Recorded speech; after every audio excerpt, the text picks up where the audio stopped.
Tuhan Yesus, Allah Bapa kami yang kami sembah dalam nama Yesus. Terima kasih Tuhan. Terima kasih untuk hari ini. Biarlah terus Tuhan Kau memakai kehidupan kami sebagai alat-Mu. Kiranya Tuhan, apa yang Engkau ingin sampaikan, apa Engkau yang ingin berbicara, berbicaralah kepada setiap kami Tuhan. Biarlah firman yang akan disampaikan adalah firman yang menghasilkan buah kebenaran di dalam setiap hati kami. Biar firman itu melekat, sehingga kami boleh menghasilkan buah dan buahnya boleh dirasakan oleh setiap orang di sekitar kami. Terima kasih Tuhan Yesus, terima kasih ya Bapa. Ya dalam nama Tuhan Yesus Kristus, haleluya, amin. Shalom. Hari ini saya akan membawakan hatiku adalah tatahmu. Kalau mengenai dikatakan tatah, adalah sesuatu yang menguasai hidup saudara dan saya. Di mana hati ini mau ditaruh apa? Mau dikasih dengan Roh Kudus atau roh dunia yang lebih kuat daripada hidup saudara dan saya? Karena dari hati ini ada sesuatu yang terlihat dari sebagai orang yang percaya. Biarlah kita boleh mengizinkan untuk Roh Kudus tinggal di dalam hati saudara dan saya. Kalau Roh Kudus tinggal di dalam hidup saudara dan saya, berarti kita mengandalkan Dia yang selalu mengingatkan, yang selalu menegur, yang selalu juga mengajar kita, bahkan menghibur saat kita susah. Jadi di dalam hati ini, biarlah Roh Kudus, izinkan Roh Kudus untuk bekerja lebih heran lagi dalam setiap hidup kita. Sehingga apapun yang kita lakukan, apapun yang kita kerjakan, sejalan dengan apa yang Tuhan kehendaki. Sehingga kita tidak sombong-sombongan. Kita tidak menjadi orang yang, wah saya ini loh, yang penuh dengan Roh Kudus. Tidak seperti itu. Tetapi Roh Kudus itu lembut, sehingga kita melakukan pekerjaan-pekerjaan Tuhan dengan hati yang benar-benar tulus. Di mana firman Mazmur 73 ayat 1 mengatakan seperti ini. Sesungguhnya Allah itu baik bagi yang mereka tulus hatinya, bagi mereka yang bersih hatinya. Jadinya Tuhan mau hati kita ini tulus. Hati ini menjadi tata Tuhan yang tulus. Jadi apa yang harus kita lakukan supaya hati ini menjadi tata yang Tuhan mau? Tidak lain, pertama kita harus mempunyai hati yang tulus. Yang dikatakan hati yang tulus adalah hati yang jujur.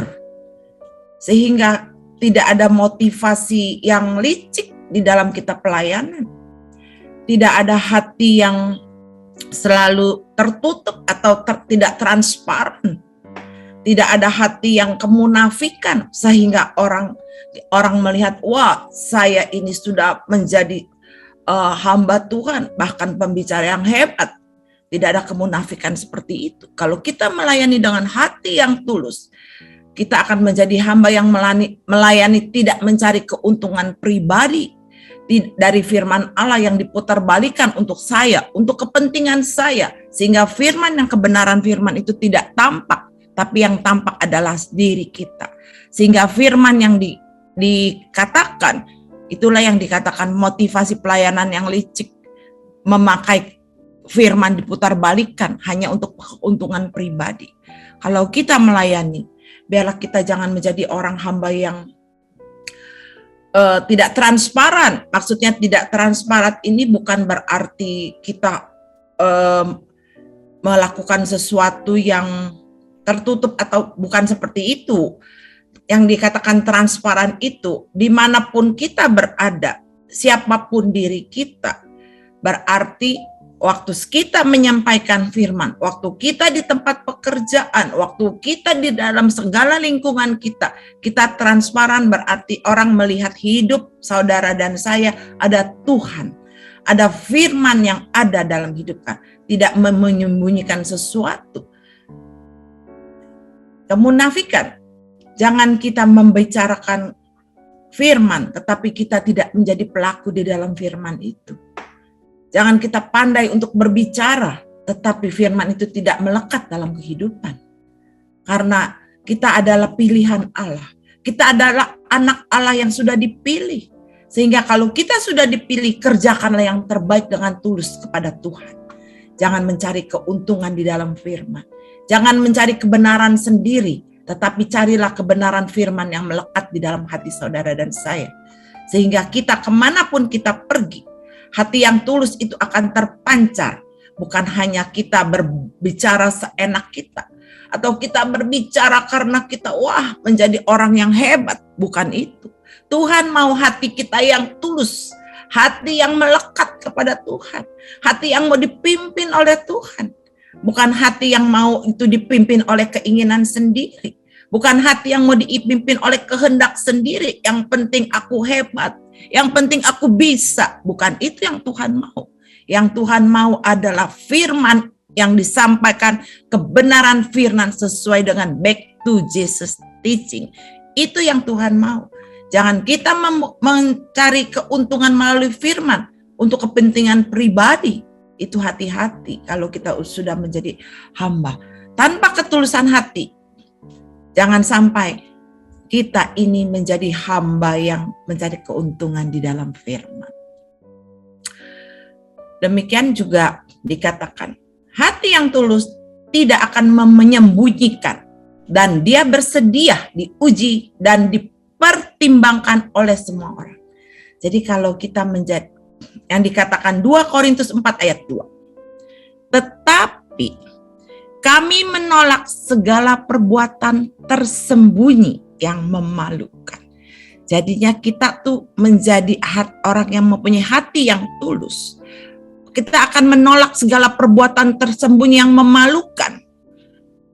Yang memalukan Tuhan. Kita akan menolak semua itu. Apakah hidup saya ini memalukan Tuhan atau tidak? Ataukah hidup saya ini bahkan mendukakan Tuhan? Bahkan hidup saya ini menyakitkan hati Tuhan. Selanjutnya dikatakan kami tidak berlaku licik. Nah, dikatakan yang tadi saya sudah katakan, motivasi yang tidak licik. Jadi kita tidak memalsukan firman Allah. Yang tadi saya katakan juga, memutarbalikkan. Sebaliknya kami menyatakan kebenaran. Dengan demikian kami menyerahkan diri kami untuk dipertimbangkan oleh semua orang di hadapan Allah.